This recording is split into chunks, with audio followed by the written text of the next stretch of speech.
Hi guys, ഇന്ന് നമ്മൾ ഒരു സാധനമാണ് ഉണ്ടാക്കാൻ പോകുന്നത്. അപ്പം ഇതൊരു സാൻഡ്വിച്ചാണ്, ഒരു ബ്രെഡ് സാൻഡ്വിച്ചാണ്, എഗ്ഗ് സാൻഡ്വിച്ചാണ് നമ്മളിപ്പോൾ ഉണ്ടാക്കാൻ പോകുന്നത്. ഫസ്റ്റ് തന്നെ നമ്മൾ എഗ്ഗ് ഇട്ട് കൊടുക്കുകയാണ്, ഒരു എഗ്ഗ് മസാല. അതിൻ്റെ മീത്ത് നമ്മൾ ബണ്ണ് ഇട്ട് കൊടുക്കാൻ പോവാണ്. അപ്പോൾ നമ്മൾ ഇട്ട് കൊടുത്തിട്ടുണ്ട്.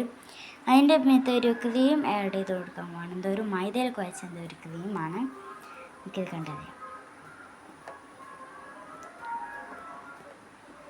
ഇങ്ങനെ ഫുള്ളായിട്ട് നമ്മൾ ആഡ് ചെയ്ത് കൊടുക്കുന്നുണ്ട് കേട്ടോ. അതിൻ്റെ മീതെ പിന്നെയും എന്തോ എഗ്ഗിൻ്റെ മസാല ഇട്ട് കൊടുത്തു. നമ്മൾ പിന്നെയും ഒരു ബണ്ണ് വെച്ച് കൊടുക്കുകയാണ്. ഇത്ര സാധനമാണ് ഒന്നിന് വേണ്ടത് കേട്ടോ. ഒരു എഗ് ചാട്ടിന് വേണ്ടിയിട്ട് ഇത്രയൊക്കെ സാധനങ്ങളാണ്.